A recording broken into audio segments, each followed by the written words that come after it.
Hello students, देखो हम atomic structure लगभग खत्म कर रहे हैं। एटॉमिक स्ट्रक्चर तो हो गया, बट एटॉमिक स्ट्रक्चर का ये एक अनेक्शर पार्ट है, एक एसोसिएटेड पार्ट है न्यूक्लियर केमिस्ट्री। न्यूक्लियर केमिस्ट्री में थोड़ा सा हमें जानना है कि what is radioactivity, what type of radioactive particles are emitted out from the unstable nucleus. Unstable nucleus क्या होता है, बाइंडिंग एनर्जी क्या होती है, ये सब चीज़ें थोड़ी सी पढ़नी है। बैंड ऑफ स्टेबिलिटी क्या है, इसमें भी हमारा 1-1.5 लेक्चर जाता है, तो हम इन सब पॉइंट्स के बारे में भी बात करेंगे। Chapter is about to complete. Fine, तो हेडिंग लिखो, एटॉमिक स्ट्रक्चर हो गया। एटॉमिक स्ट्रक्चर के साथ ही चलता है, तो लिखो radio activity.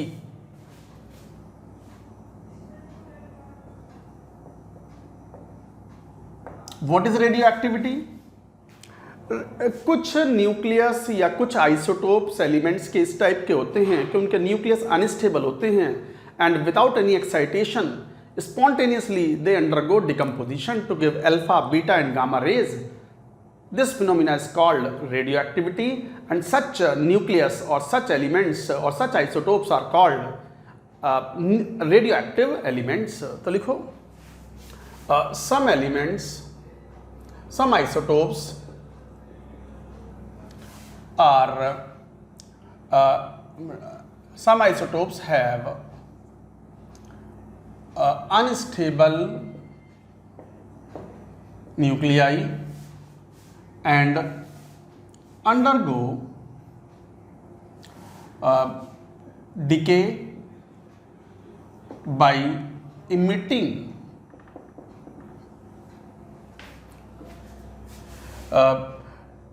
particles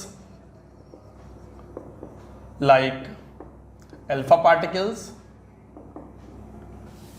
beta particles or gamma rays without any external excitation.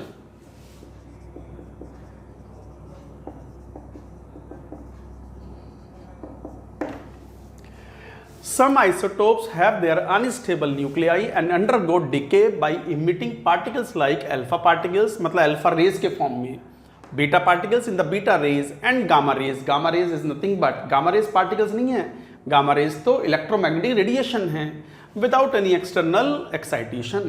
तो बगैर किसी एक्सटर्नल एक्साइटेशन के अपने आप ही बस डीके होते रहते हैं। तो emission of alpha beta gamma rays from such nucleus is called radioactivity. तो emission of alpha beta and gamma rays from nucleus is called radioactivity.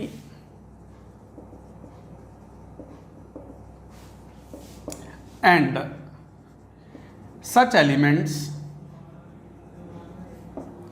are called radioactive elements.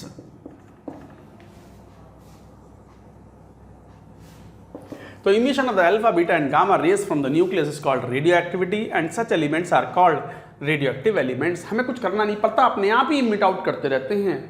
And क्यों? वो unstable हैं। अब यहीं पे बात आती है कि न्यूक्लियस कई बार अनस्टेबल होते हैं, but many of the elements have the stable nucleus. उनमें से कोई रेज नहीं निकलती।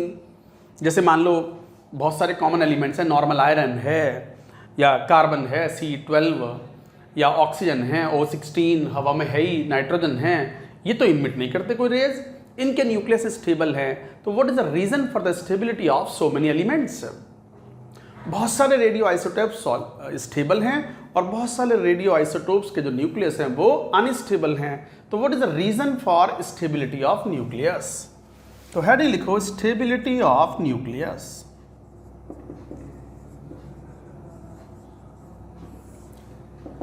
अब बात आती है स्टेबिलिटी ऑफ न्यूक्लियस की। कई बार स्टूडेंट्स को एक मन में एक डाउट आता है कि सर वो भाई किसी एटम में, एटम तो इलेक्ट्रिकली न्यूट्रल है, जितने प्रोटॉन्स हैं उतने ही इलेक्ट्रॉन्स भी हैं, तो total charge on electron magnitude wise is same as total charge on protons. Electron तो इतने लार्ज स्पेस में डिस्ट्रीब्यूटेड हैं। रदरफोर्ड मॉडल में ये हमने देखा ही था कि जैसे पूरा क्रिकेट का ग्राउंड ले लें तो पूरा ग्राउंड जो है वो इलेक्ट्रॉनिक क्लाउड हो गया, इलेक्ट्रॉनिक डिस्ट्रीब्यूटेड हो गए, और उसके सेंटर पर, पिच के सेंटर पर या ग्राउंड के सेंटर पर अगर बॉल रख दे क्रिकेट की, so ball is as good as nucleus. Same electronic charge in such large space, तो electron density is very low. जब तो कहते हैं कि most of the space of the atom is vacant और एम्प्टी, जबकि उतना ही positive charge in the form of protons it is inside the nucleus. तो वो न्यूक्लियस के अंदर छोटी सी जगह के अंदर उतने ही प्रोटॉन्स आपस में रिपेल मारेंगे, क्योंकि प्रोटॉन प्रोटॉन पर पॉजिटिव चार्ज है, तो पॉजिटिव चार्ज रिपल्शन करेंगे, रिपल्शन से पोटेंशियल एनर्जी बहुत ज़्यादा बढ़ जाएगी। और आप तो जानते ही हो सिस्टम की एनर्जी या पोटेंशियल एनर्जी जितनी ज़्यादा होगी सिस्टम उतना ही अनस्टेबल होगा। तो एक बात बच्चों के दिमाग में ये डाउट आती है कि सर एटम के अंदर इलेक्ट्रॉन्स तो समझ में आते हैं कि बहुत लार्ज स्पेस में डिस्ट्रीब्यूटेड हैं, तो इलेक्ट्रॉन डेंसिटी काफ़ी कम है, तो इलेक्ट्रॉन इलेक्ट्रॉन के बीच का रिपल्शन बहुत कम है, सो दे आर स्टेबल। बट उतना ही चार्ज बहुत छोटे से सेंटर, जैसे हम न्यूक्लियस बोल रहे हैं, उसके अंदर रखा हुआ है पॉजिटिव चार्ज, और पॉजिटिव चार्ज या प्रोटॉन प्रोटॉन आपस में रिपेल मारेंगे, और वो रिपल्शन के चलते इट शुड बी अनस्टेबल। बिल्कुल सही बात है, it should be unstable, but most of the elements have stable nucleus. क्यों? क्योंकि ये जो रिपल्शन है ना प्रोटॉन प्रोटॉन के बीच में, कूलम्बिक रिपल्शंस, कौन से repulsions? Coulombic repulsions. Coulombic repulsions का फॉर्मूला क्या था? Potential energy K(Q1Q2) upon R, और फोर्स का फॉर्मूला क्या था? K(Q1Q2) upon R²। नहीं, ये फोर्स तो लगते ही हैं, कूलम्बिक फोर्स तो लगते ही हैं प्रोटॉन प्रोटॉन के बीच में, बट ये पाया जाता है कि न्यूक्लियस के अंदर प्रोटॉन प्रोटॉन के बीच में, प्रोटॉन न्यूट्रॉन के बीच में, न्यूट्रॉन न्यूट्रॉन के बीच में एक नया टाइप का फोर्स लगता है जो कि बहुत स्ट्रॉन्गर होता है, लगभग 40 से 50 गुना ज़्यादा स्ट्रॉन्गर है then compare to the coulombic force of repulsion between proton and proton. उस फोर्स को बोलते हैं न्यूक्लियर फोर्स। न्यूक्लियर फोर्स क्यों? क्योंकि because it operates in nuclear distances और within the nucleus. Outside the nucleus this force vanishes और does not act. फिर सुन लो पूरी बात।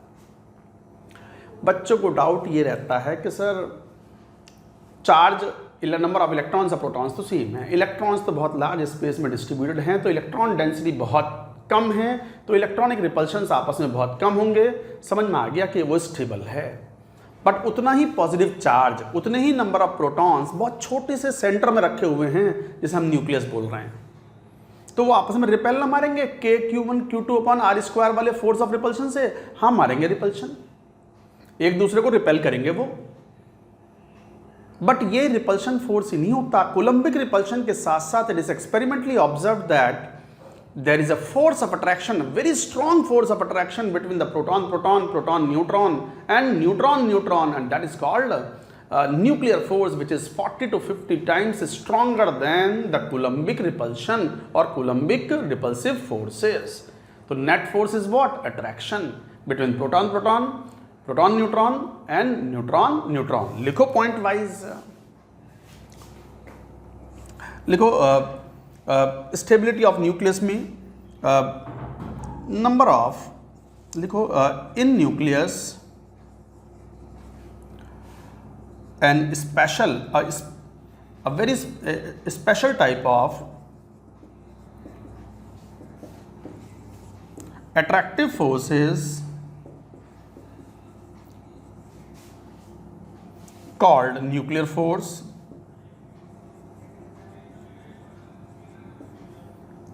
operates between proton-proton, proton-neutron, neutron-neutron, which is nearly 40 to 50 times stronger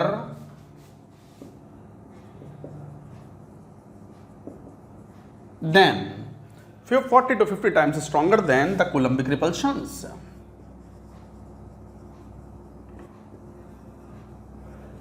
Coulombic repulsive forces between protons. जो बात समझाई वो मैंने लिख दी, देखो। इन nucleus special type of attractive forces called nuclear force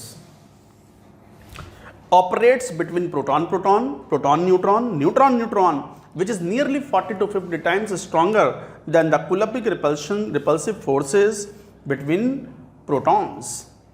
यही कारण है कि so there is a net force of attraction, so there is net attraction between proton proton, proton proton, proton neutron and neutron neutron.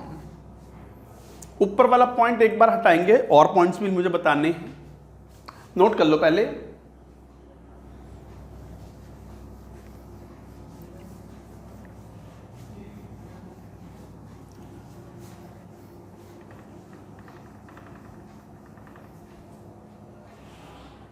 तो इन nucleus आपने ये बात कह दी। अब न्यूक्लियस को एक्सप्लेन करने के लिए एक थ्योरी दी गई बाय युकावा। ये एक साइंटिस्ट थे from Japan, Japanese scientist Yukawa proposed that a nuclear particle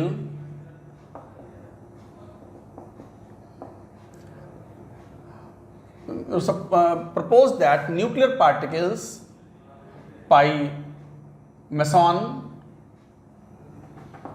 pi plus meson, pi minus meson, जैसे न्यूक्लियर पार्टिकल्स होते हैं ना, जैसे बीटा पार्टिकल्स, पॉजिट्रॉन, ऐसे ही होता है मेसॉन। तो Japanese scientist Yukawa propose that nuclear particles are exchanged between proton proton, proton neutron and neutron neutron, and a very strong force of attraction exists between proton proton, proton neutron and neutron neutron called nuclear force। अभी कहा ही था हमने, called nuclear force। तो उन्होंने ये कहा कि proton और प्रोटॉन आपस में एक्सचेंज करते हैं बाय इमिशन और absorption of pi meson. Proton neutron आपस में एक्सचेंज करते हैं, न्यूट्रॉन प्रोटॉन आपस में एक्सचेंज करते हैं बाय तीन तरह के मेसॉन्स हो गए, pi neutral meson, pi plus positive meson, pi minus negative meson. These kind of particles are there, हालांकि डिटेल में जाने की जरूरत नहीं है। And because of that new kind of force develops which is a nuclear force which is much stronger than the Coulombic force of repulsion, so net force is attractive force। अच्छा, कहा जाता है कि पाई मेसॉन्स जो होते हैं इनका मास जो होता है वो काफ़ी हैवियर होता है from the electron, but charge is equal to the electron और बीटा पार्टिकल। तो लिख भी देंगे charge on meson is same as charge on electron, but mass is nearly, कितना गुना है एक बार मैं देख के बता देता हूँ। मास इज नियरली, हाँ, लगभग 270 times stronger,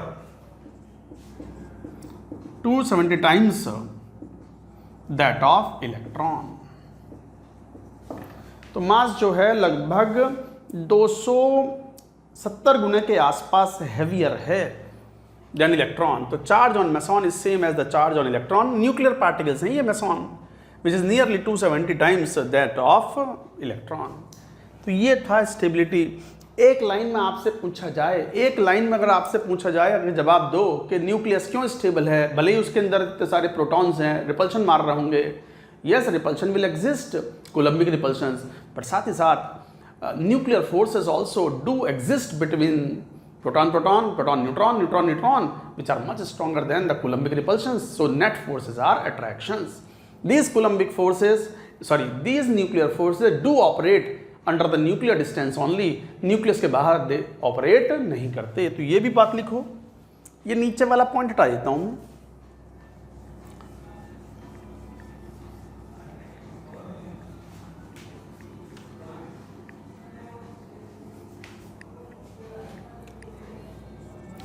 nuclear force do operate in nuclear distance only, and decrease rapidly outside nucleus. तो ये force outside the nucleus becomes negligible and it operates mainly in the nuclear distance. तो nucleus के अंदर operate करते हैं. ये था reason for the stability of nucleus, कि क्यों so many elements have the stable nucleus but still some of the elements have unstable nucleus. उसके बारे में बाद में बात करेंगे. पहले एक टर्म डिफाइन करते हैं, binding energy and mass defect. तो लिखो heading mass defect and binding energy. पहले ये नोट कर लो.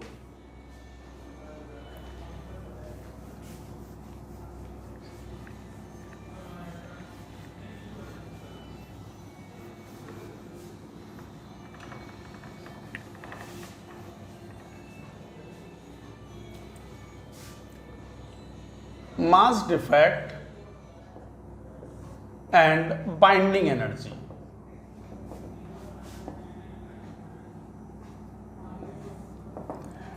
What is mass defect? Point wise लिखते हैं. देखो ये पाया जाता है experimentally, it is observe that actual mass of the nucleus और element of an element is lesser than the summation of the mass of its proton, neutron and electron. या फिर ऐसे भी बोल सकते हो, it is experimentally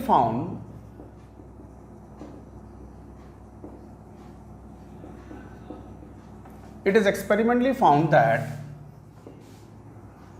mass of atom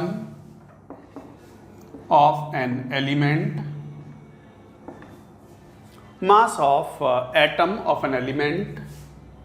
is slightly smaller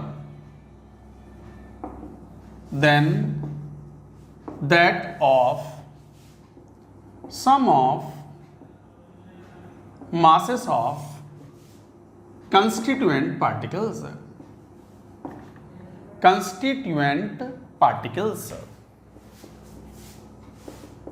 कौन से constituent particles? प्रोटॉन,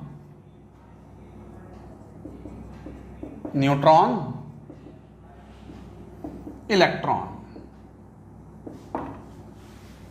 पाया जाता है कि it is experimentally found that mass of atom of an element is slightly smaller than that of the sum of the masses of the constituent particles. तो इसका मतलब this mass difference between the constituent particles and the actual mass of the element is called mass defect. This mass difference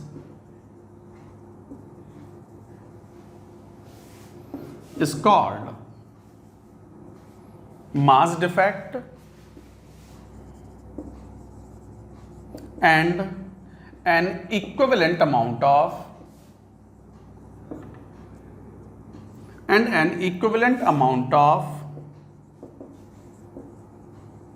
energy released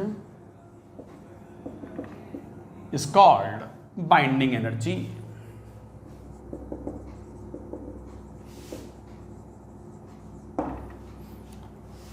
Next point, higher is the binding energy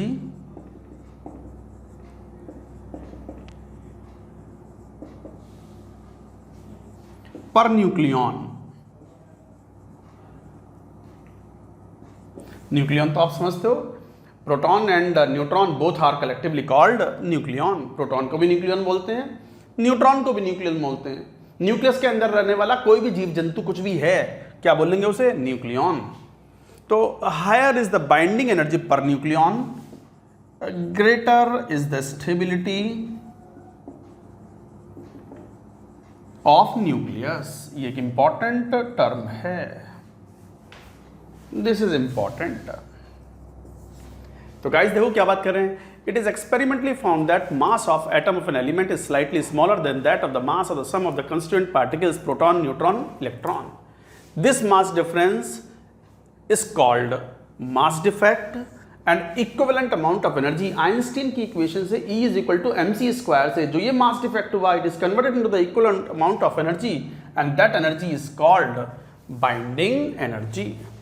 और जितनी ज़्यादा binding energy होगी per nucleon, stability nucleus की उतनी ही ज़्यादा होगी। और formula क्या है? E is equal to delta m into c square. Delta m is called mass defect and E is called binding energy.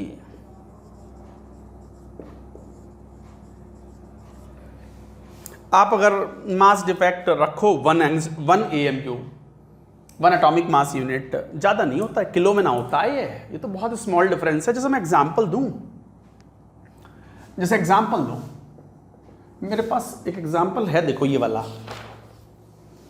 हाँ, जैसे एक ऑक्सीजन एटम का मास लो,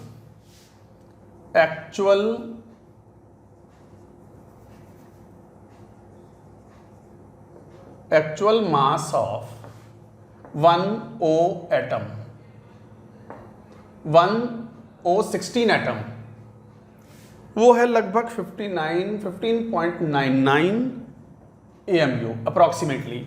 जबकि अब उसमें 8 प्रोटॉन है, 8 न्यूट्रॉन है, 8 इलेक्ट्रॉन है, तो 8 proton plus 8 neutron plus 8 electron का मास तो नेग्लिजिबल ही होता है।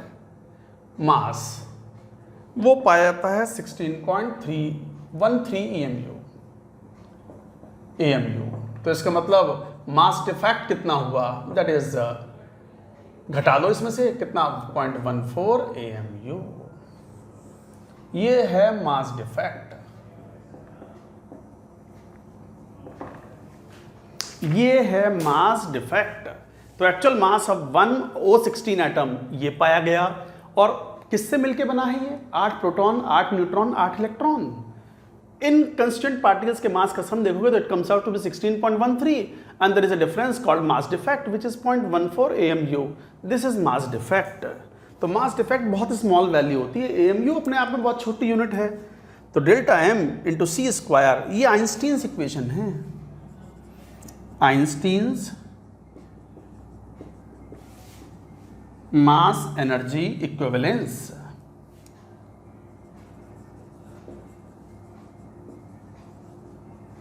और बहुत बहुत इंपॉर्टेंट पॉइंट है, वेरी इंपॉर्टेंट करके याद रखें, क्वेश्चन सॉल्व करने में काम आएगा। 1 AMU mass defect is equivalent to 931.4 mega electron volt. अगर मास डिफेक्ट 1 AMU है, अगर मास डिफेक्ट 1 AMU है, तो how much of the energy के इक्विवेलेंट है वो? Huge amount of energy and that value is 931.4 mega electron volt. Mega means 10 की power 6। क्या बोलोगे इसे? This is called binding energy.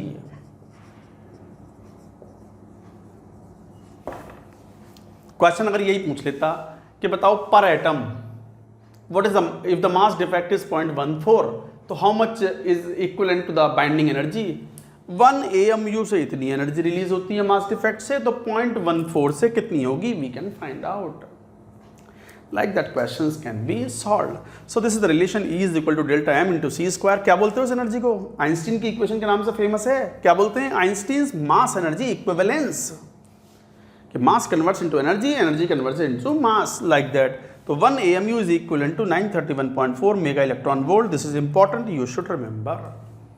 तो कहने का मतलब क्या हुआ? हर एलिमेंट का जो एक्चुअल एटम का मास है that is slightly lesser than the summation of the mass of its constituent proton, neutron and electron. This difference is called mass defect and equivalent amount of the energy released is called binding energy. Obviously binding energy जितनी ज़्यादा release हो गई, बचे हुए system की energy कम होगी, और बचे हुए सिस्टम की एनर्जी कम होगी तो system will be more stable. I hope you have understood guys. तो ये था मास डिफेक्ट एंड बाइंडिंग एनर्जी। एक बार नोट कर लो इसको, नोट इट डाउन।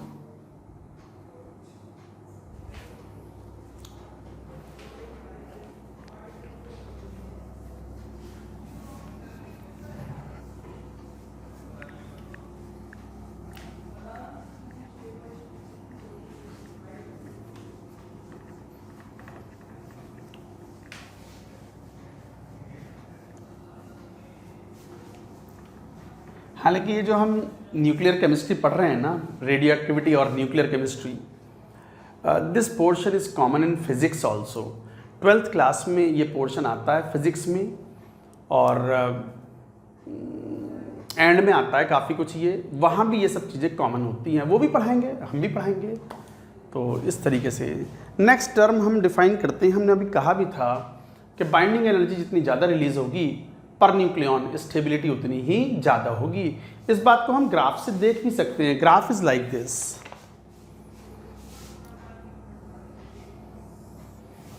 ये है mass number A and this is binding energy per nucleon.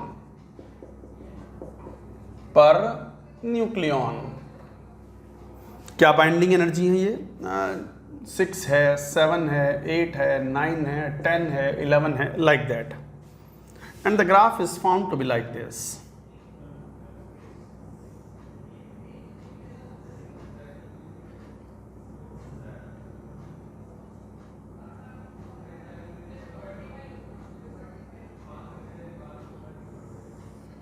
Like this.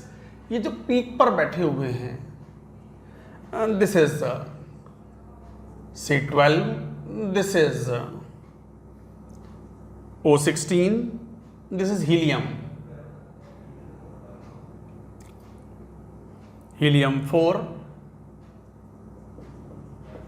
This is C12, O16। कटना जाए थोड़ा नीचे लिख लो। और जो पीक है समवेयर इट इज ऑब्जर्व, ये लगभग जो पीक आती है दिस इज अराउंड आयरन। तो आयरन समवेयर यहाँ होगा 56, ये आयरन के लिए है 56। पीक इज समवेयर, तो दिस इज लाइक 50, ये पीक था। 100 mass number, 150, 200, 250 and so on. So like that mass numbers are there and ये ग्राफ क्या शो करता है? Binding energy per nucleon. Binding energy per nucleon is the basis for the stability. Binding energy per nucleon जितना ज़्यादा, stability of the nucleus उतनी ज़्यादा। Mass number के साथ ये ग्राफ एक्सपेरिमेंटल ग्राफ है ये। तो इसका मतलब ये हुआ कि काफ़ी हाई वैल्यू है of helium 4 is highly stable, C12 is highly stable, O16 is highly stable, around iron is 56, around 50 or 55 it is highest value। इसका मतलब बहुत हल्के वाले जो न्यूक्लियाई हैं they tend to undergo fusion to become stable, और बहुत heavy जो न्यूक्लियाई हैं they tend to decompose into the lighter particles or lighter nuclei, that is called fission। नाम से मालूम पड़ रहा है, फिशन मतलब छोटे पार्टिकल में टूट जाना, फ्यूजन मतलब जुड़ जाना। तो lighter nuclei are expected to become undergo fusion to become stable, to have the higher binding energy per nucleon, and larger heavy nuclei are expected to undergo fission so that they become stable. तो लिखेंगे, ये दोबारा लिख रहे हैं, binding energy per nucleon जितना ज़्यादा, stability of nucleus भी ज़्यादा। साथ ही साथ lighter nuclei are expected to undergo fusion, but fusion फूंक मारने से नहीं होता, बताएंगे। Hydrogen bomb is based on fusion and huge high temperature is needed. जैसे सूरज का जो टेम्परेचर है, सन का टेम्परेचर है, बताएंगे वो फ्यूजन एंड फिशन के बारे में फिर बात करेंगे। Lighter nuclei are expected to undergo fusion to become stable, while heavy nuclei tend to undergo fission मतलब टूटना, to lighter nuclei, LIGHT, lighter nuclei। तो हल्के वाले फ्यूजन के कारण यहाँ पहुँचना चाहते हैं, हैवियर वाले फिशन करके यहाँ पहुँचना चाहते हैं, और ये जो जोन है ये स्टेबिलिटी वाला जोन है, हाईली स्टेबल न्यूक्लियस हैं। तो इस तरीके से आप ये कहते हो binding energy and mass defect. इसी में एक टर्म यूज करते हैं मैजिक नंबर। हेडिंग लिखो magic number, note it down, इसको बना लीजिए। सब ये पॉइंट याद रखने हैं आपको।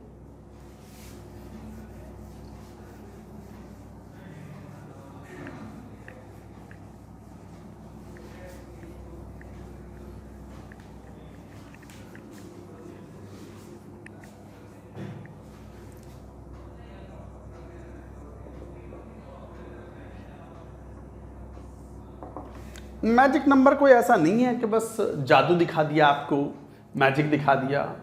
मैजिक नंबर मतलब ये ऑब्जर्व किया गया भाई, आज की तारीख में मतलब नियरली 117 या 118 एलिमेंट्स आर डिस्कवर्ड, और हर एक एलिमेंट के 2, 3, 4 आइसोटोप्स होते हैं। आइसोटोप्स क्या होते हैं? You know it very well, same atomic number but different mass number. तो मतलब you have nearly 350-400 isotopes of the various elements. Out of that so many isotopes are unstable, उनके nucleus unstable हैं and they undergo some sort of decomposition in the form of alpha, beta and gamma rays. तो बात आती है कि magic number पाया जाता है कि वो एलिमेंट्स या वो आइसोटोप्स जिनके नंबर ऑफ प्रोटॉन्स या number of neutrons even number में होते हैं, they are more plentiful, they are more abundant, they are more stable. देखो, it is observed that the isotopes having even number of protons or neutrons are more plentiful, मतलब more abundant, खुल के पाए जाते हैं, ज्यादा नंबर में पाए जाते हैं। तो it is observe that the isotopes having even number of protons और न्यूट्रॉन्स आर मोर प्लेंटिफुल और abundant than having odd number, particularly isotopes having either protons or neutrons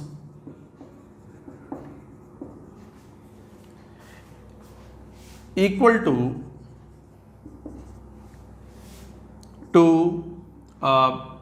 8, 20, मैं देख के बता देता हूँ क्या है, 2, 8, 20, 50, 82, 126 are highly stable. So these numbers are called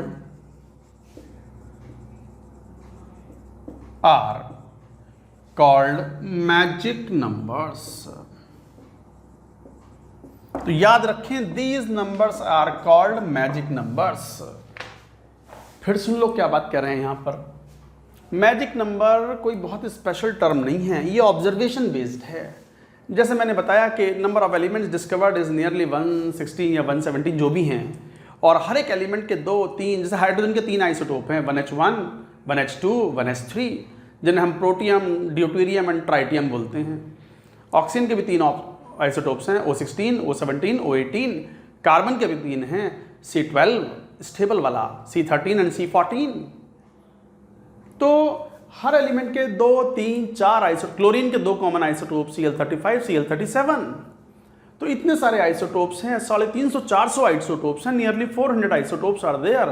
out of that सबका डेटा जब कलेक्ट करते हैं तो ये तो पता ही है किसमें कितने न्यूट्रॉन हैं, कितने प्रोटॉन हैं, कितने इलेक्ट्रॉन हैं। पाया जाता है कि वो आइसोटोप्स ज्यादा पाए जाते हैं जिनमें नंबर ऑफ प्रोटॉन्स या नंबर ऑफ न्यूट्रॉन्स की संख्या इवन होती है। Particularly those isotopes are highly stable, their nucleus are high stable, in which number of protons or neutrons are equal to 2, 8, 20, 50, 82 or 126 are highly stable. तो particularly isotopes having these numbers are highly stable and so these numbers are called magic numbers. तो कभी, हालांकि इस पे question कभी पूछा नहीं आता, बट पूछा जाए तो अकॉर्डिंगली यू कैन टेल. तो ये था मैजिक नंबर. चलिए अब बात करते हैं बैंड ऑफ स्टेबिलिटी की. जैसा कि हमने कहा कि न्यूक्लियर स्टेबिलिटी में nuclear forces play an important role and they are much stronger than the coulombic forces of repulsion. उसके बेसिस पर फिर हमने बाइंडिंग एनर्जी और मास डिफेक्ट का कॉन्सेप्ट भी बताया और कहा कि जितनी ज़्यादा बाइंडिंग एनर्जी होगी पर न्यूक्लियन मतलब पर प्रोटॉन, और पर न्यूट्रॉन, न्यूक्लियन प्रोटॉन के लिए भी इस्तेमाल करते हैं और न्यूट्रॉन के लिए भी इस्तेमाल करते हैं. तो greater will be the stability of the nucleus. But उसके बेसिस पर फिर भी बहुत सारे जो आइसोटोप्स हैं वो रेडियो एक्टिव हैं. तो यहीं पे एक टर्म पढ़ते हैं, यह सबसे इंपॉर्टेंट पार्ट है बैंड ऑफ स्टेबिलिटी, जिसके ऊपर IIT JEE एडवांस ने पहले एक क्वेश्चन पूछा हुआ है. तो हेडिंग लिखो बैंड ऑफ स्टेबिलिटी. तो note it down.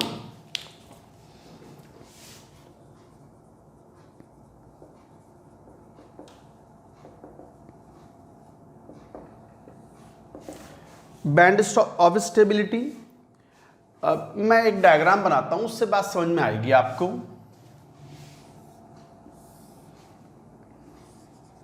This is number of neutrons, n बोल दिया, नंबर ऑफ प्रोटॉन्स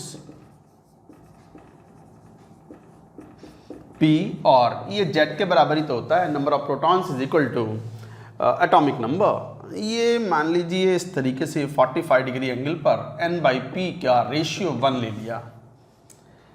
अब ये बैंड ऑफ स्टेबिलिटी ऐसे पाया जाता है.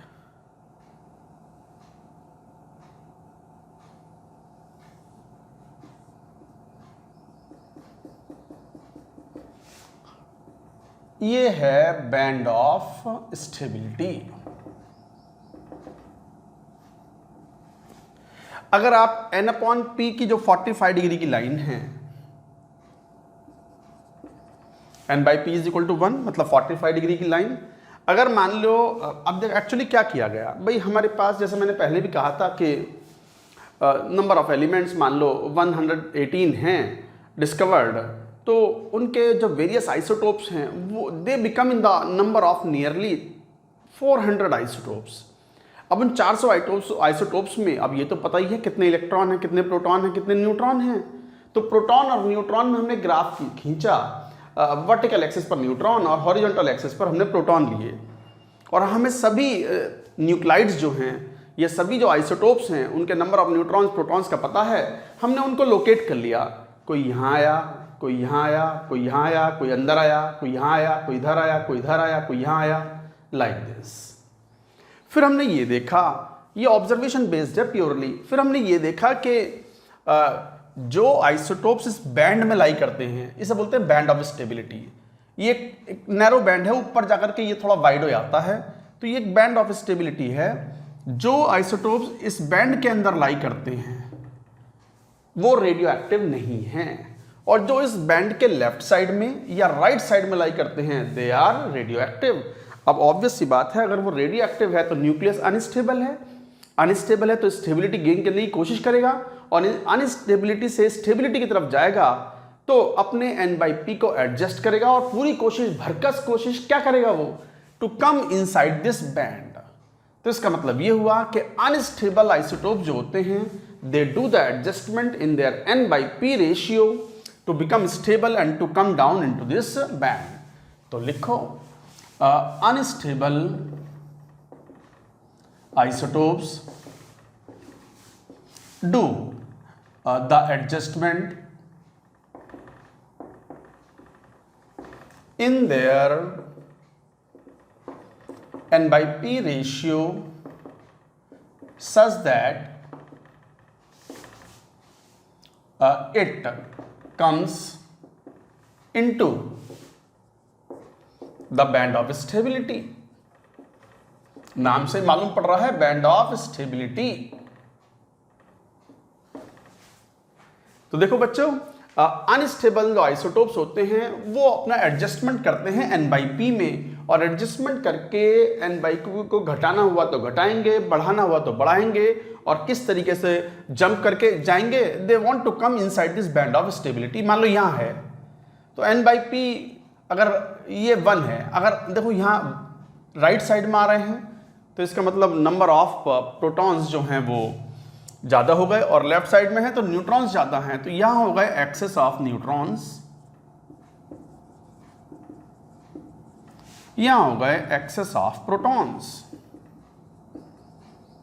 अगर मान लो कोई आइसोटोप राइट साइड में है तो ये प्रोटॉन को कम करेगा और न्यूट्रॉन को बढ़ाएगा। उसके तरीके होते हैं बाई अल्फा पार्टिकल इमिशन और पॉजिट्रॉन इमिशन, ये सब न्यूक्लियर पार्टिकल्स हैं। और यदि n/p ज़्यादा है और कम करना है तो वो न्यूट्रॉन को प्रोटॉन में कन्वर्ट करेगा and will come into this band. तो यहाँ से वो कूद के अंदर आना चाहेगा, यहाँ से कूद के अंदर आना चाहेगा। अब कूद के ऐसे तो जाएगा नहीं कि छलांग मारी और पहुँच गया, not like that, it will do the adjustment in their n/p। अच्छा, क्या पाया जाता है इस बैंड ऑफ स्टेबिलिटी में? बैंड ऑफ स्टेबिलिटी में n/p इज नियरली 1 से 1.1 up to atomic number 20, but higher atomic number में इट रीचेज अप टू 1.5। तो for stable isotopes n/p ranges from 1 to 1.6 and 1.6 for heavier isotopes। तो heavier isotopes में जो band of stability है, stable isotopes हैं, उनका n/p 1.6 तक जाता है, 1 से लेके 1.6 तक। लाइटर आइसोटोप हैं तो band of stability ranges nearly 1, 1.1, और हैवियर आइसोटोप में इट रेंजेस अप टू 1.6। अब कैसे स्टेबिलिटी गेन करेगा? तो वो दो केसेस हैं। केस 1, अगर मान लो n/p of the isotope is greater than that required for stability, तो लिखो if n/p ratio of isotope is greater than that required for stability. If n/p ratio of isotope is greater than that required for stability, मतलब जो stability के लिए चाहिए था उससे ज्यादा है, मतलब न्यूट्रॉन्स ज्यादा हैं, तो neutron converts into the protons by emission of beta particle. isotope adjusts its n/p by emission of beta particle. Beta particle में जैसे क्या होगा, 0n1, ये न्यूट्रॉन का सिंबल है, it will convert into the proton, proton में जाएंगे तो +1 e_p या 1h1, ये प्रोटॉन हुआ 1h1, और प्रोटॉन का charge 1h 1p1 plus -1 e0। ये न्यूक्लियर रिएक्शन है, ये न्यूक्लियर रिएक्शन है, and this is beta particle. Beta particle is emitted out. तो इस तरह का एडजस्टमेंट होता है। मैं जरा इसको ऊपर लिखता हूं, पहले आप यहां तक की बात लिखो, मैं इसको अभी और एक्सप्लेन करूंगा, I will further explain it. जरा यहां तक की बात नोट करो आप।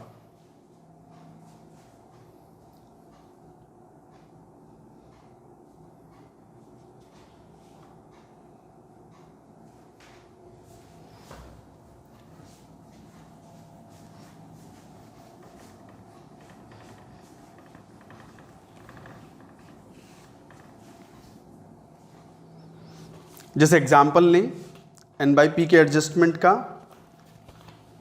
जैसे 6, इसको यहां ले लो, 6C14, ये अनस्टेबल आइसोटोप है कार्बन का, 7n14 plus -1 e0, so this is beta particle. ये बहुत इंपॉर्टेंट पॉइंट है स्टूडेंट्स, अगर ये याद नहीं होगा तो क्वेश्चन सॉल्व नहीं होगा। आपको याद रखना है कि अगर n/p रेशियो गिवन आइसोटोप का स्टेबल आइसोटोप के n/p से ज़्यादा है तो वो कम करेगा, और कम कैसे करेगा? By emission of beta particle. Beta particle is having properties similar to that of electron, but beta particle is a nuclear particle. Beta particle is not electron, but properties wise is similar to electron. It is a nuclear part. अच्छा symbol एक बार थोड़ा देख लो, जैसे -1e0, ये beta particle, ये symbols हैं. 1h1 proton, 1h2 deuteron, 1h3 Triton. Triton किसका cation है? ये एक्चुअली क्या है? T+. Triton D+, H+. कई बार ऐसे सिंबलाइज करते हैं इसको, हाइड्रोजन को H, ड्यूटेरियम को D एंड ट्राइटियम को T से रिप्रेजेंट करते हैं. तो वो ट्राइटियम का कैटायन है ट्राइटॉन, ड्यूटेरियम का कैटायन है ड्यूटेरॉन, प्रोटॉन हाइड्रोजन का या प्रोटियम का कैटायन है प्रोटॉन. तो 1h1 1h2 ये नंबर ऑफ प्रोटॉन्स को रिप्रेजेंट करता है और ये मास नंबर को रिप्रेजेंट करता है. इस तरीके से beta particle 2he4, beta particle. Positron +1e0 positron.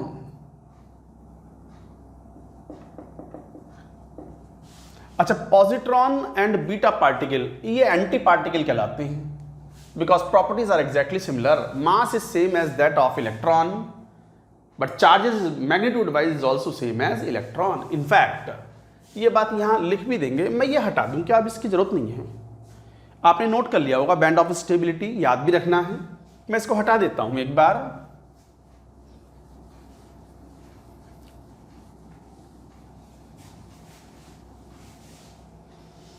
तो इसी में यहीं पे एक पॉइंट ये आएगा कि बीटा पार्टिकल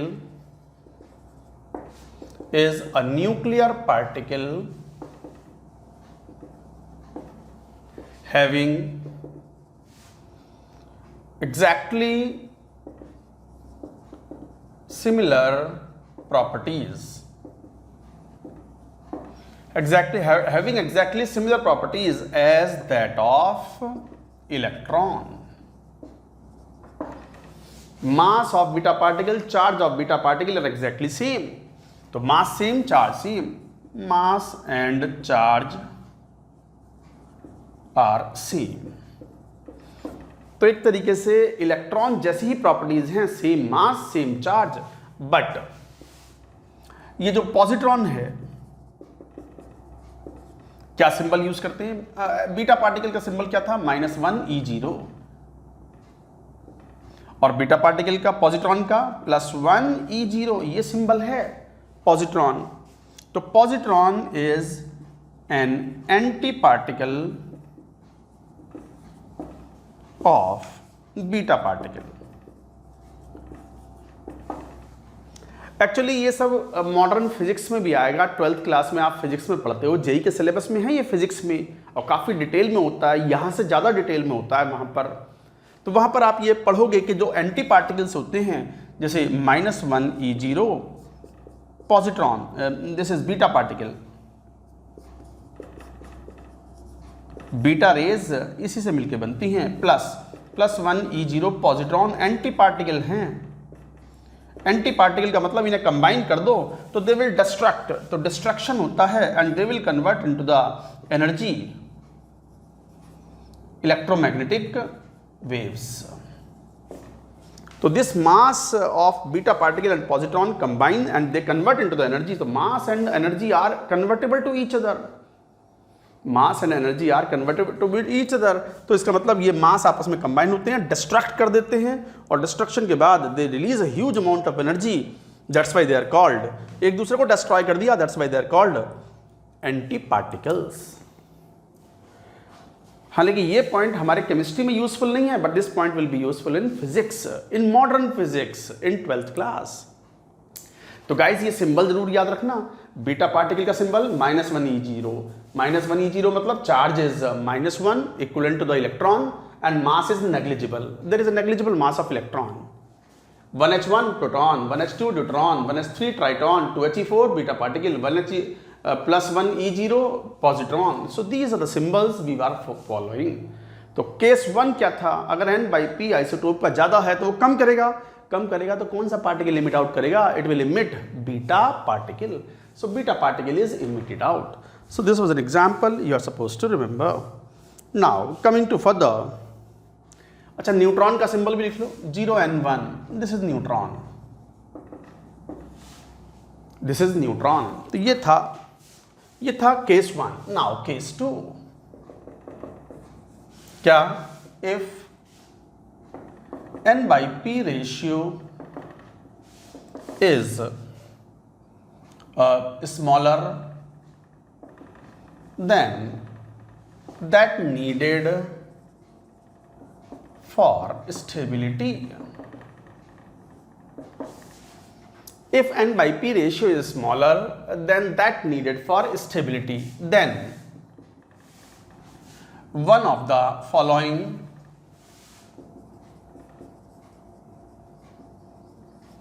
may occur. मैं ये हटा रहा हूं, लिख लिया होगा आपने, एक बार पूरी बात नोट कर लो. केस 2 पर आएंगे फिर. Note it down.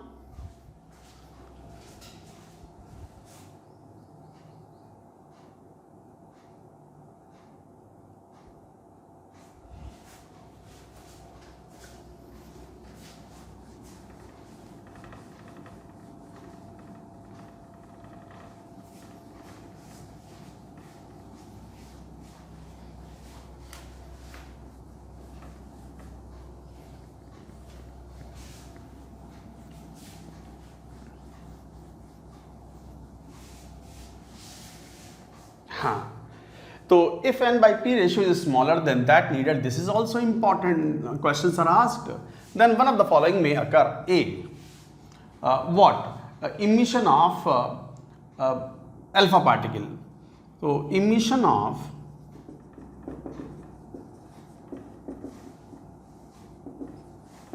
alpha particle observed in natural radioisotopes.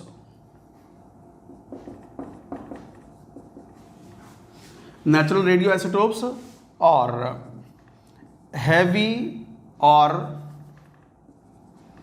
in general in heavy isotopes. तो जनरली ये हैवी आइसोटोप्स में होता है, observed in natural radio isotopes और इन जनरल हैवी आइसोटोप्स. तो अल्फा पार्टिकल लिमिट आउट होता है, जैसे uranium 23892, it gives thorium 23490 plus 2He4. This is alpha particle. So this emission is of alpha particle. It is observed in natural radioisotope. अच्छा, what is the natural radioisotopes? Natural radioisotopes वो होते हैं जो naturally available होते हैं in the earth crust. जैसे uranium पाया जाता है U238, ये naturally available है. और artificial वो जो naturally available नहीं होता, but because of some nuclear reaction it is prepared in the laboratory. तो artificial isotope means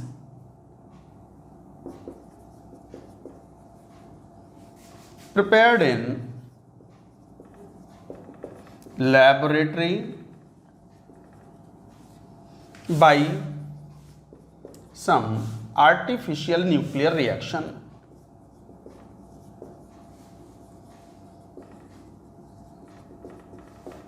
Artificial nuclear reaction. तो artificial isotope means prepared in laboratory by some artificial nuclear reaction, जबकि ये क्या है, natural isotopes. This is naturally available in earth crust. तो earth crust में U238 is naturally available. तो ये natural isotope है, ये याद रखना है ये पॉइंट. तो हैवी आइसोटोप्स में जनरली अल्फा पार्टिकल इमिशन से n/p ratio is reduced, is increased.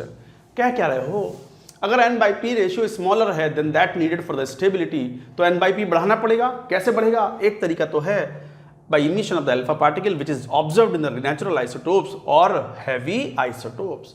दूसरा तरीका है by emission of beta particle, by emission of positron. B, by emission of positron. positron मतलब +1 E0. तो by emission of positron also you can adjust or you can increase n by p observed in artificial isotopes. बताइए artificial isotopes कौन से होते हैं? जो naturally available नहीं होते, जिनको स्पेशली प्रिपेयर किया जाता है in the laboratory, so they are called artificial isotopes. तो आर्टिफिशियल आइसोटोप्स में ये ऑब्जर्व होता है. तो जैसे 7n13 6c13 plus minus +1 E0 positron emission. So emission of positron occurs. C, एक और स्पेशल मेथड है by K electron capture.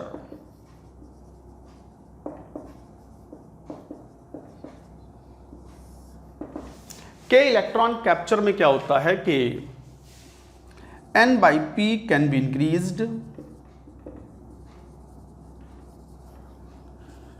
by capturing K shell electron by nucleus and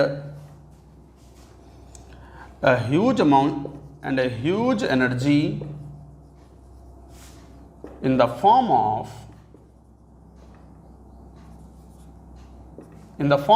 X-rays are emitted. ये भी एक तरीका है के इलेक्ट्रॉन कैप्चर. इस बार इमिट आउट कुछ नहीं हो रहा, नहीं हो तो रहा है, एक्सरेज इमिट आउट हो रहे हैं. एक्सरेज मतलब इलेक्ट्रोमैग्नेटिक रेडिएशंस. तो electromagnetic radiations in the form of X rays are emitted. Nucleus ही क्या करता है कि अपना n/p बढ़ाने के लिए बाहर से एक इलेक्ट्रॉन को कैप्चर करता है, जो नियरेस्ट इलेक्ट्रॉन. नियरेस्ट इलेक्ट्रॉन कौन सा होता है न्यूक्लियस के पास वाला? K shell. सबसे पास वाला n = 1, फर्स्ट ऑर्बिट क्या कहलाता है? K shell. तो K शेल के इलेक्ट्रॉन को वो कैप्चर करता है लाइक दिस. आपने राइट साइड में लिख लिया होगा, मैं हटा दूं? ठीक बात.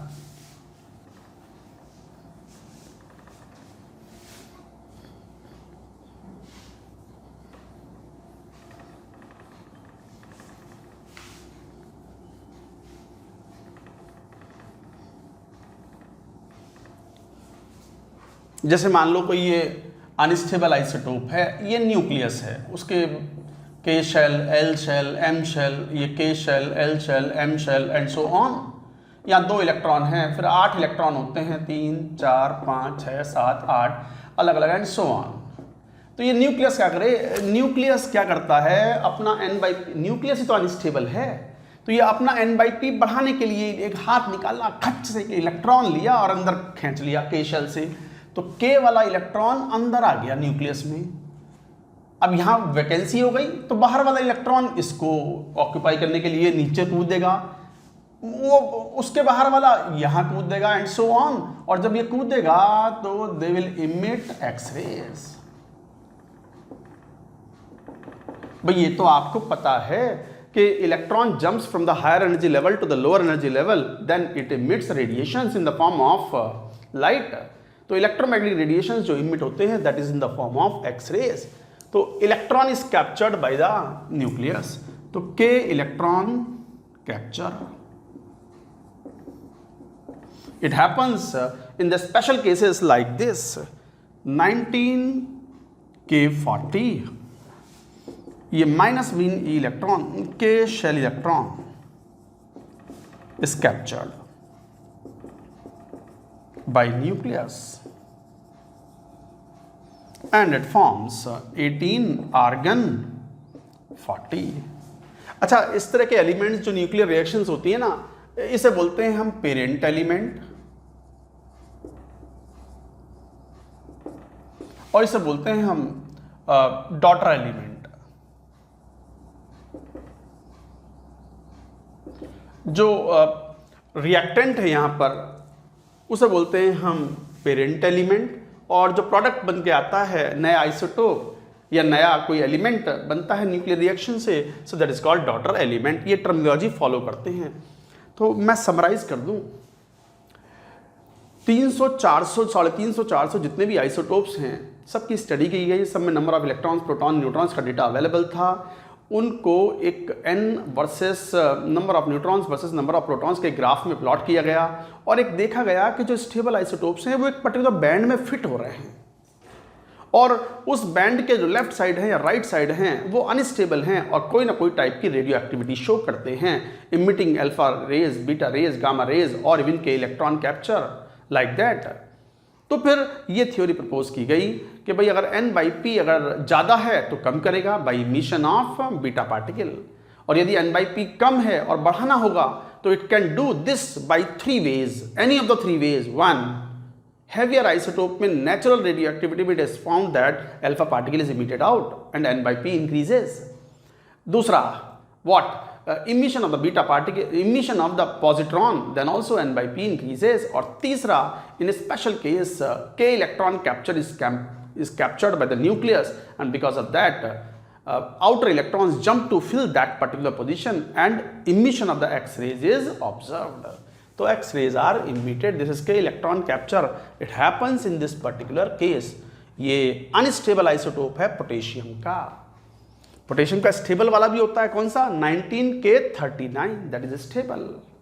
तो इस तरीके से गाइस आप ये बात कहते हो। तो ये तरीका था इस तरीके से इस बात को कहने का, तो ये याद रखेंगे। इसके बाद एक बात और कहेंगे, theory of radio active disintegration. इसको नोट करो, नोट इट डाउन।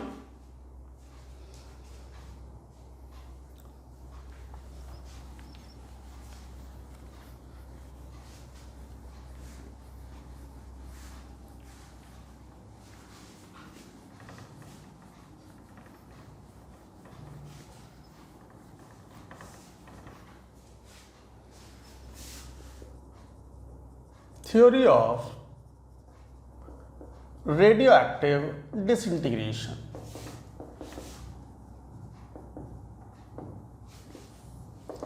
क्या है ये जो थ्योरी ऑफ रेडियोएक्टिव डिसइंटीग्रेशन का मतलब ये हुआ है कि न्यूक्लियस अगर अनस्टेबल है तो वो डिके होगा, कोई अल्फा बीटा गामा रेस कुछ तो इमिट करेगा, और रेट ऑफ डिके या रेट ऑफ डिसइंटीग्रेशन टेम्परेचर पर या केमिकल कॉम्बिनेशन पर या फिजिकल स्टेट सॉलिड है लिक्विड है कुछ पर डिपेंड नहीं करता, it is ever constant.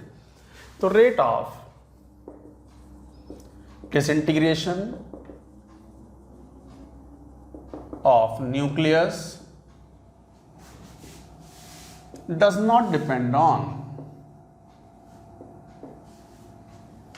temperature, physical state, मतलब सॉलिड या लिक्विड या गैस, इन पे डिपेंड नहीं करता, डज नॉट डिपेंड ऑन। साथ में फ्री फॉर्म और कंबाइंड फॉर्म।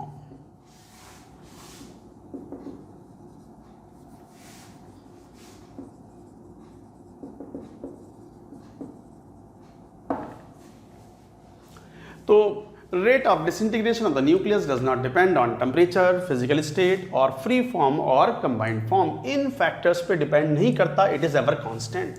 तो rate of disintegration of the nucleus does not depend on this, it is constant for a radio isotope. Radio isotope का मतलब रेडियो एक्टिव नेचर का isotope, उसे बोलते हैं radio isotope, it is constant for a radio isotope. अब मान लो कोई radio isotope है, उसका रेट ऑफ डिसइंटीग्रेशन किसी चीज़ पर डिपेंड नहीं कर रहा, उसने कोई पार्टिकल इमिट आउट किया तो एक नया एलिमेंट डेवलप होता है जिसकी physical chemical properties are entirely different. When an unstable radio isotope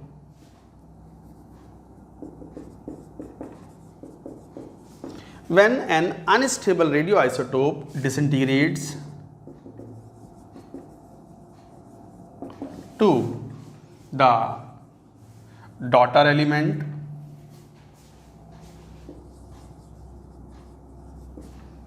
radio isotope, unstable isotope, जिसे पेरेंट एलिमेंट बोल रहे हैं। पेरेंट एलिमेंट, ये पॉइंट अलग था, ये पॉइंट अलग है, क्लब मत करना। तो when an unstable radio isotope और पेरेंट एलिमेंट डिसइंटीग्रेट्स, इसकी जरूरत नहीं है, disintegrates to the daughter element, then properties, physical and chemical properties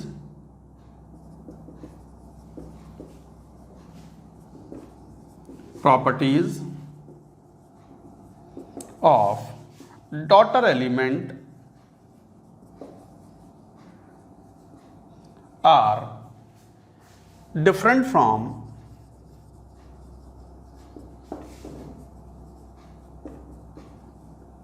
parent element। तो कहने का मतलब ये है कि यदि कोई पेरेंट एलिमेंट है जो रिएक्टेंट है, वो डिसइंटीग्रेट होकर के कोई प्रोडक्ट एलिमेंट देता है जिसे हम डॉटर एलिमेंट बोल रहे हैं। दोनों एलिमेंट बिल्कुल अलग हैं, तो दोनों के एटॉमिक नंबर डिफरेंट हो गए, तो दो एलिमेंट अलग अलग हो गए, उनकी physical and chemical properties do not match और दे मे बी एंटायरली डिफरेंट। तो ये था theory of radio active disintegration. तो इस तरीके से आप ये बात करते हो। यहीं पे एक इंपॉर्टेंट बात करेंगे, radio active disintegration series and emission of alpha and beta particles.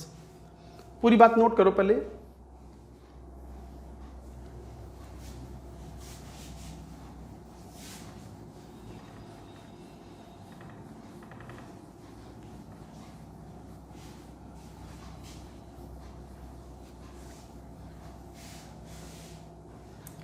जैसे यहीं पे एक बात करते हैं, अल्फा पार्टिकल इमिशन की बात करें।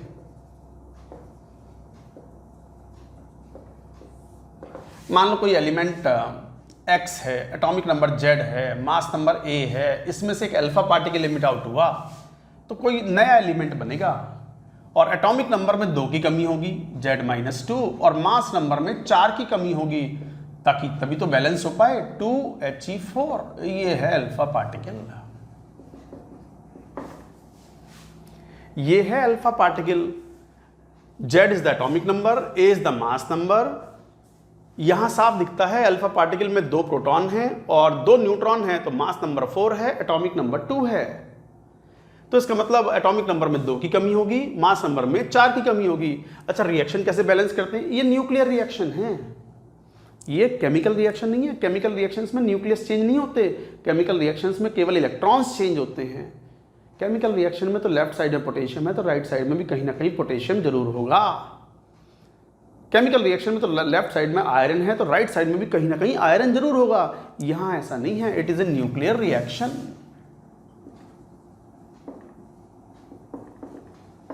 ये एक न्यूक्लियर रिएक्शन है। तो एटॉमिक नंबर में 2 की कमी, मास नंबर में 4 की कमी होगी। अच्छा, बीटा पार्टिकल इमिशन करो तो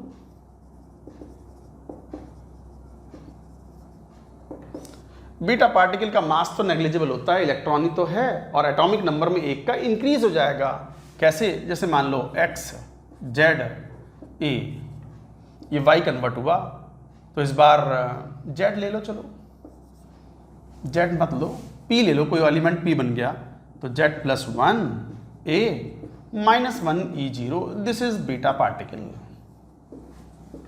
तो बीटा पार्टिकल इमिशन से एक बीटा पार्टिकल इमिट आउट होता है, तो मास नंबर में कोई प्रभाव नहीं पड़ता, क्योंकि इलेक्ट्रॉन का मास या बीटा पार्टिकल का मास नेग्लिजिबल ले लिया, but atomic number increases by 1। This was an important point.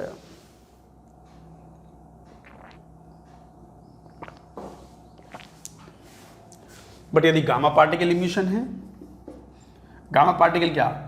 Gamma rays emission. Gamma rays emission में अगर X, A, Z है, तो ये X ही रहेगा जी, प्लस गामा रेज इमिटेड। तो सर अंतर ही क्या हुआ? नहीं, लोअर एनर्जी, एनर्जी कम हो जाती है सिस्टम की, क्योंकि some of the energy is emitted in the form of gamma rays. Atomic number में कोई चेंज नहीं, मास नंबर में कोई चेंज नहीं। तो हमेशा याद रखो कि अगर मान लो कोई एक एलिमेंट पेरेंट एलिमेंट दिया है और फाइनल एक डॉटर एलिमेंट दिया हुआ है और पूछे कि कितने अल्फा पार्टिकल और बीटा पार्टिकल इमिट आउट हुए हैं, तो first calculate alpha particles emission and then calculate beta particle emission.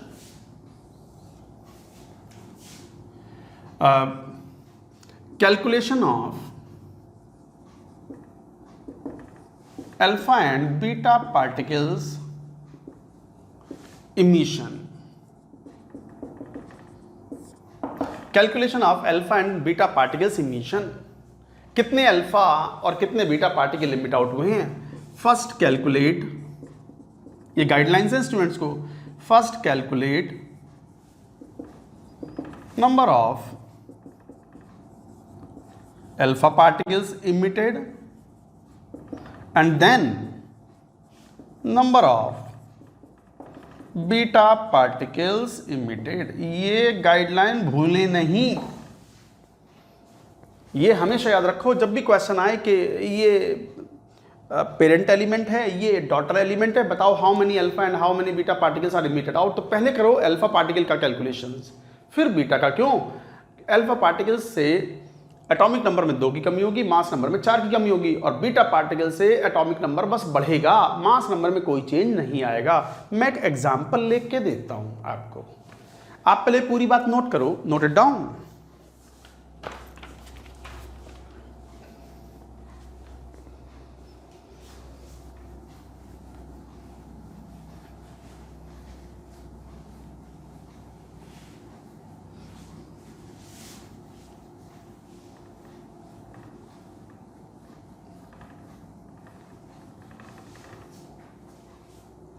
मान लो एक क्वेश्चन ऐसा हो कि find number of alpha and beta particles emitted in, क्या इन यूरेनियम 23892 से फाइनली यू गॉट लेड 82206। मान लो ये कोई रिएक्शन है, न्यूक्लियर रिएक्शन, सॉल्व कैसे करें? पहले तो क्वेश्चन समझ लो आप, ये सबसे कॉमन क्वेश्चंस होते हैं, ये आपके स्कूल एग्जाम्स में भी आते हैं, जेई मेन में भी आते हैं, जेई एडवांस में भी आए हुए हैं, तो ये क्वेश्चन हमेशा इंपॉर्टेंट होते हैं। तो बच्चों देखो यहाँ पर पूछ रहे हैं कि नंबर ऑफ अल्फा और बीटा पार्टिकल्स कितने इमिट आउट होंगे। मैंने बताया अभी, पहले कैलकुलेशन किसकी करनी चाहिए? अल्फा पार्टिकल की, उसके बाद किसकी? बीटा पार्टिकल की, क्योंकि बीटा पार्टिकल से मास नंबर में कोई चेंज नहीं होता, जो भी मास नंबर में चेंज हुआ होगा वो अल्फा पार्टिकल से हुआ होगा। जरा देखना, मास नंबर 238 था, 206 है, तो कितना डिफरेंस हो गया? चेक करो तो 32 का मतलब एक अल्फा पार्टिकल के इमिशन से कितना मास नंबर में चेंज आता है? 4, और 32 का चेंज हुआ है, तो इसका मतलब 8 अल्फा पार्टिकल इमिट आउट हुए हैं, तो 8 2He4, राइट? 8 गुणा 4 32 इसमें ऐड करोगे तो वही आएगा, आ गया। पर साथ में एटॉमिक नंबर की भी कमी हुई है, कितना? 8 × 2 16, 16 की कमी हुई है। 92 में से 16 की कमी अल्फा पार्टिकल की वजह से हो गई, तो 16 की कमी अगर हो गई 92 में से, अगर 16 घटाओगे तो कितना बचा? 4 2 6 एंड 76, और अभी साफ दिखता है कि 82 हो गया, तो कितने? 6 बीटा पार्टिकल, तो 6 - 1 E0, ये बीटा पार्टिकल हुए, 6 बीटा पार्टिकल। तो answer should be 8 alpha and 6 beta particles are there. तो आंसर क्या हुआ?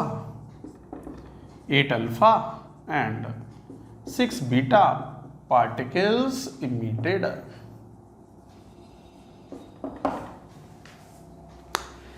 मैंने फिर क्वेश्चन सॉल्व, यही हो गया क्वेश्चन, यही हो गया solve.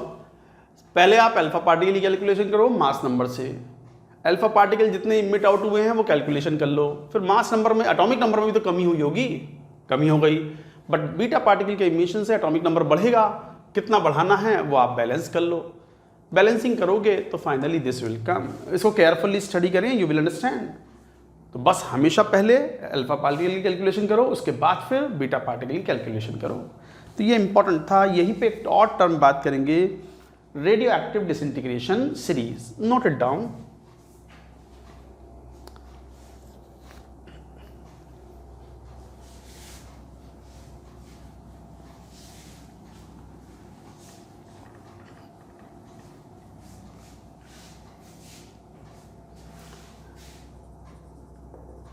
Radio active disintegration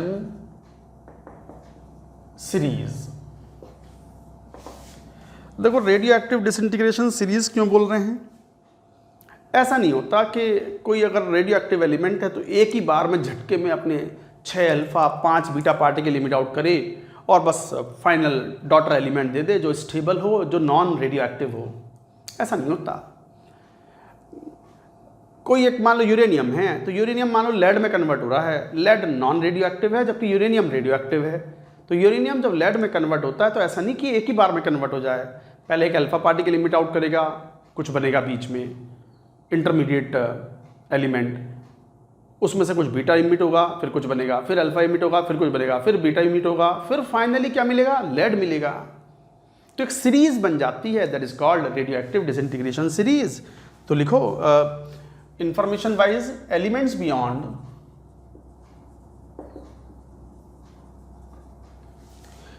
beyond bismuth Bi 83 are all 83 atomic number are all radioactive। सभी रेडियो एक्टिव हैं। All the isotopes, all the elements beyond bismuth are all radioactive. सभी radioactive हैं। The chain of elements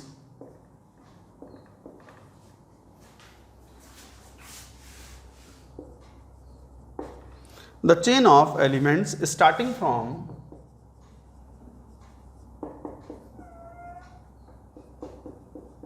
parent element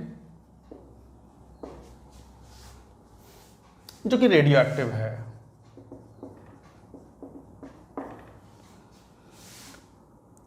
to the end element. End element तो जब ही होगा ना जब वो नॉन रेडियो एक्टिव बन जाएगा, non radio active.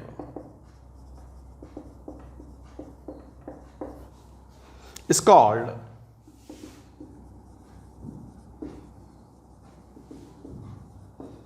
radioactive disintegration series।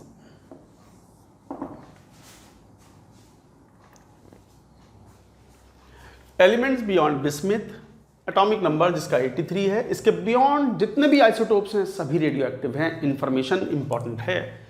और स्टार्टिंग एलिमेंट जो पेरेंट एलिमेंट है जो कि रेडियो एक्टिव है, उससे लेकर के जो एंड एलिमेंट मिला उसके बीच में जितने भी एलिमेंट्स बने, combination of all those element series is called radioactive series. और उसकी 4 सीरीज बड़ी फेमस हैं। 1, दिस इज थोरियम सीरीज,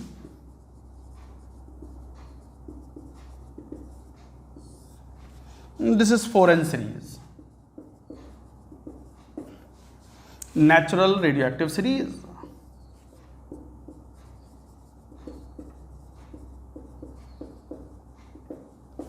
इस सीरीज में thorium 23290 is the parent element and it emits 6 alpha and 4 beta are emitted and finally you get lead 82208। ये thorium से शुरू होता है और finally lead is obtain. In between कई सारे एलिमेंट्स मिले होंगे, उन सभी के जो मास नंबर्स हैं वो अगर 4 से डिवाइड करो तो no remainder is left, that is called foreign series. तो what is the meaning of फोरन?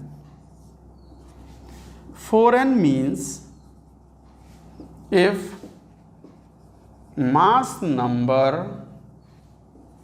of any element of the series is divided by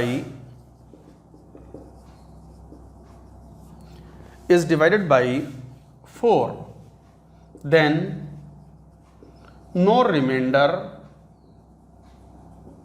is left। ये मतलब है फोरन सीरीज का मतलब। कई तरह की सीरीज होती हैं, फोरन +1 सीरीज, फोरन +2 सीरीज, फोरन +3 सीरीज एंड सो ऑन। तो यहां क्या बात कर रहे हैं? What is the meaning of फोरन सीरीज? अच्छा, नेचुरल रेडियो एक्टिव सीरीज क्यों बोलते हैं? Because thorium is naturally radio active substance.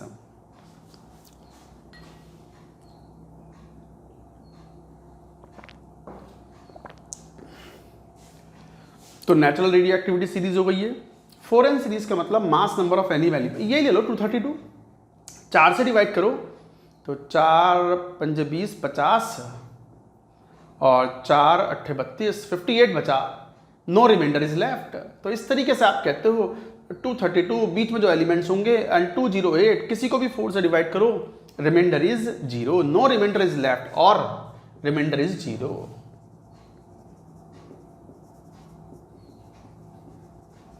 तो कहलाएगा ये थोरियम सीरीज। आपको याद रखनी है सीरीज में इतना ही इंपॉर्टेंट है कि who is the parent element, who is the final daughter element और स्टेबल एलिमेंट। अच्छा, नंबर ऑफ अल्फा और बीटा तो आप खुद ही कैलकुलेट कर लोगे। कैलकुलेट करिए जरा, यही करो। 232, 232 मास नंबर है, 208 व्हाट इज द डिफरेंस? 24 का मतलब 4 से डिवाइड करो क्योंकि मास नंबर में 4 की कमी आती है अल्फा पार्टिकल से, तो 4 छंग 24, 6 अल्फा पार्टिकल। अच्छा, 6 अल्फा पार्टिकल के जाने से 12 की कमी आई होगी एटॉमिक नंबर में, तो 12 कम करो कितना? 78 और पाया गया 82। तो इसका मतलब 4 बीटा पार्टिकल भी इमिट आउट हुए हैं। ये कैलकुलेशन आप कर लें, ये खुद कैलकुलेशन करनी है, आपको रटना नहीं है। आपको तो बस याद रखना है पेरेंट एलिमेंट कौन, डॉटर एलिमेंट कौन, ये रटने की जरूरत नहीं है, ये तो आप कैलकुलेट कर सकते हो। तो पहली सीरीज थी thorium series. Now moving further, next is uranium series. पहले नोट कर लो,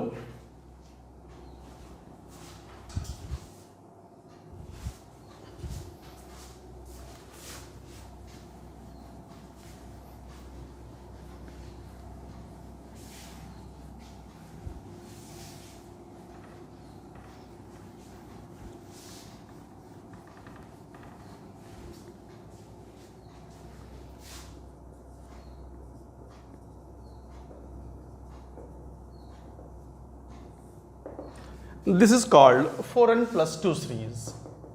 अब बताओ 4n+2 का मतलब क्या हुआ कि इस सीरीज के किसी भी एलिमेंट के मास नंबर को 4 से डिवाइड करो तो बताओ कितना रिमाइंडर बचना चाहिए?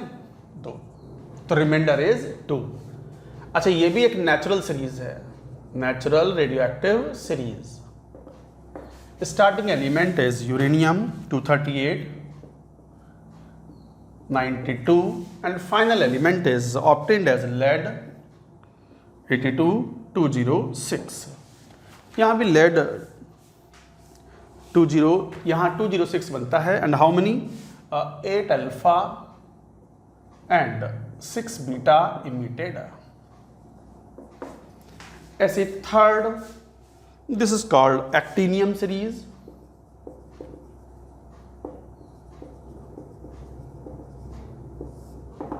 Actinium series. तो actinium, this is also natural series. This is 4n+3। Uranium is the first element 92, 235 and finally the end element obtained is lead 207, 82। emission of alpha 7 alpha and 4 beta emitted. ये तो आप खुद भी calculate कर सकते हो, calculate करना चाहिए। एक्चुअली अब यहाँ पे एक डाउट आता है बच्चों को कि सर यूरेनियम से शुरू हो रहा है तो यूरेनियम सीरीज ही बोलो ना, इसको एक्टिनियम क्यों बोल रहे हो? Actually initially it was considered to be और confuse to be the isotope of actinium. Earlier it was considered or confused to be the isotope of actinium।